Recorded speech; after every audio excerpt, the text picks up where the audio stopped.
اللہ غرے یہ فاطمہ زہرا کی بے بسی، ایک شمع بھی جلانے کو آتا نہیں کوئی، تنہا ہے ایک گوشے میں بیٹی رسول کی، چاروں طرف مدینے میں پھیلی ہے روشنی، ٹوٹے ہوئے مزار سے لپٹی ہے بے کسی، یا مظلومہ یا زہرا یا معصومہ یا زہرا۔ سید فرحان علی وارث، ذاکر بی بی سکینہ۔ سر، دل شکستہ ہے، دل سوختہ ہے، ہر عاشق رسول کا آج کے دن جو یوم انہدام جنت البقیع کے نام سے عنوان سے منسوب۔ فرحان بھائی، کیا قبر کی امپورٹنس دین اسلام میں ہے؟ بالکل ہے، کیونکہ قبر تو نشانی ہوتا ہے، اگر یہ قبر نہ ہو تو ہمیں کیسے پتہ چلے گا یہاں صاحب قبر کون ہے؟ یہ جو مدینہ جگمگا رہا ہے روضہ رسول سے، اسی لیے کہ دنیا کو پتہ چلی یہ نور کہاں سے رہا ہے۔ یہ لائٹس اور آرٹیفیشل لائٹس کی ضرورت نہیں ہے رسول، مگر رسول کا نور ہی کافی ہے۔ مگر دیکھنا یہ کہ ہماری امت نے کیا کیا، رسول کا روضہ عالی شان طریقے سے تیار کیا، اور اہل بیت علیہ السلام رسول کے اولاد کے قبروں کو مسمار کر دیا، روضوں کو مسمار کر دیا، پھر قبروں کو مسمار کر دیا۔ اور رہی بات، تو میں آپ کو قرآن کا ہی ایک واقعہ سنایا دوں۔ قرآن میں جس طرح سے بنی اسرائیل جب بھی تابوت سکینہ کو لے کر جاتے تھے تو ہر جنگ جیت جاتے تھے۔ اس تابوت سکینہ میں تھا کیا؟ تابوت سکینہ کے اندر حضرت سلیمان، حضرت داؤد علیہ السلام کے تبرکات تھے، اور جب سے وہ تابوت سکینہ غائب ہوا وہ بھی پریشان ہے۔ تو ایک تابوت سکینہ کی اتنی اہمیت ہے تو سوچئے کہ جس کے لیے کائنات بنی ہو اس کی بیٹی کی کتنی اہمیت ہوگی۔ اب نارمل سی بات ہے کہ ہم اپنے کسی پیاروں کی قبر پر فاتحہ پڑھنے جائیں اور وہاں کوئی شخص آ کر ایک پتھر بھی مار دے، میں کتنا دکھ ہوتا ہے، دل پہ آئے گا وہ پتھر، ہے نا؟ تو یہ تو ہماری مائیں قربان ہے جناب سیدہ سلام اللہ پر، امام حسن علیہ السلام، امام باقر، امام محمد باقر علیہ السلام، امام جعفر صادق علیہ السلام، امام زین العابدین علیہ السلام، ان پر ہماری جانیں قربان ہیں۔ ان کی قبروں کو مسمار کر دیا گیا، جناب ام البنین کی قبر کو مسمار کر دیا گیا۔ کیا کیا ظلم نہیں ہوئے؟ یہ احتجاج ہمارا قانونی اور شرعی حق ہے، اور یہ انشاءاللہ تب تک جاری رہے گا جب تک دوبارہ جنت البقیع کی تعمیر نہیں ہو جاتی۔ اور دعا یہ کہ اللہ ہمیں اس عادت دے کہ ہم جنت البقیع کی تعمیر میں حصہ لیں، اور امام زمانہ علیہ السلام کا جب ظہور ہو تو امام کے ظہور ہونے کے بعد امام کے ساتھ ہم جنت البقیع کی تعمیر میں حصہ لیں۔ تو جنت البقیع کا مسمار ہونا ایسا ہے کہ جیسے ہمارے دلوں پہ خنجر چلا دیے گئے، ہمارے دل ویران ہو گئے، ہمارے دل اجڑ گئے۔ اور یہ تو انسانیت کا تقاضا بھی ہے کہ کسی قبر کے ساتھ بے حرمتی نہیں کی جاتی۔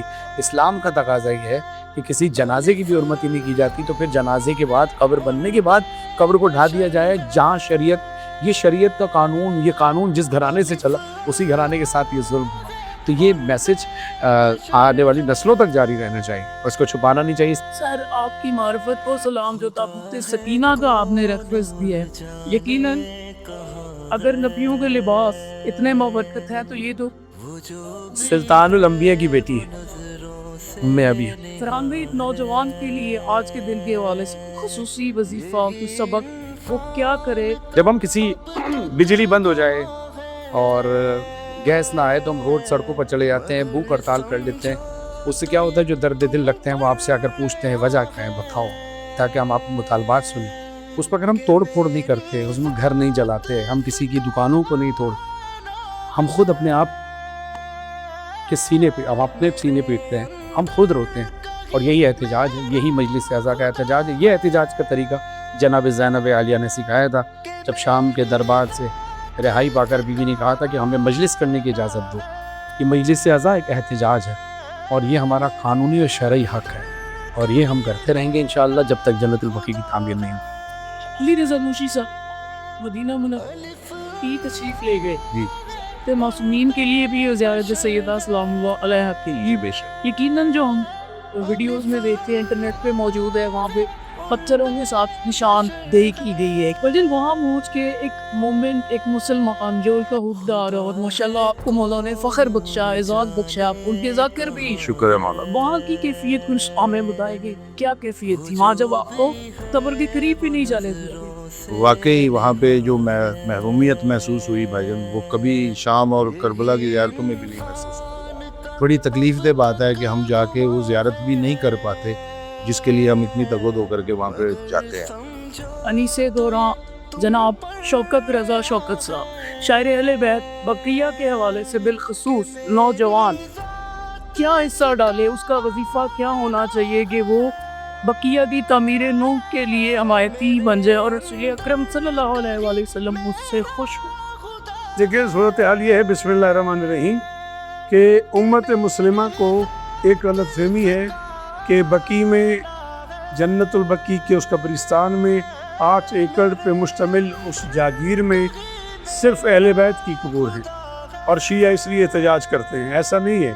وہاں اگرچہ وہاں قبور اہل بیت بھی ہیں, وہاں سلطان انبیاء حضرت محمد مصطفیٰ صلی اللہ علیہ وآلہ وسلم کی صاحبزادی کی قبر ہے, وہاں سرکار کے نواسوں کی قبر ہے, وہاں سرکار کے جو 12 ائمہ ہیں ان میں سے کچھ ائمہ کی قبور ہیں, لیکن اس کے علاوہ بھی وہاں کبار صحابہ کرام کی قبریں ہیں, امہات المسلمین کی قبریں ہیں, امہات المومنین کی قبریں ہیں. اور اس عنوان سے سین اور شین کو ایک ہو جانا چاہیے. ہم سب کو مل کے یہ سوچنا چاہیے کہ جب ہمارے آباء و اجداد کی قبریں آج بھی موجود ہیں, جب ہماری عزیزان کی قبریں پچھلے صدیوں سے موجود ہیں, ہمارے قبرستان موجود ہیں, تو جن کی وجہ سے ہم اس لائق ہوئے ہیں کہ ہم قبروں میں سو سکیں, جن کی وجہ سے ہم اس لائق ہوئے ہیں کہ ہم جنتی کہلا سکیں, وہ جنت المعلا میں سونے والے لوگ, جنت البقی میں آرام فرما ہونے والے لوگوں کی قبریں کیوں گرا دی؟ شکر بھائی عملاً نوجوان کیا کرے؟ ہاں, عملاً نوجوان کو اس دور میں سب سے اہم بات, جس دور سے ہم گزر رہے ہیں, جس ماحول سے ہم گزر رہے ہیں, اس دور میں عملاً ایک تو نوجوان کو اپنے عمل سے, اپنے کردار سے یہ ہر حال میں بتانا چاہیے کہ ہم کس کے پیرو ہیں. وہ اس کے کردار سے ہاں, شیعہ ہونا کافی نہیں ہے, شیعہ لگنا ضروری ہے. آپ زندہ باد رہے. صرف شیعہ کیا معصومین علیہ السلام نے پذیرائی فرمائی ہوئی ہے شعراء کی, اور ایک بیت کے اوپر جس نے مولا کی حکم میں, آل محمد کی حکم میں ایک بیت شاعری رقم کر دی, اس کے لیے جنت واجب ہے. ہاں, مولا کا یہی وعدہ ہے, بیت للبیت, ایک بیت کے بدلے ایک بیت دوں گا, یعنی ایک شعر کے بدلے ایک گھر دیں. سورہ یاسین میں وما علمناه شعرا وما ينبغي له ان هو الا ذکر وقرآن مبین, وہاں شاعری کے لیے اللہ تعالیٰ نے کوئی مساق نہیں فرمایا.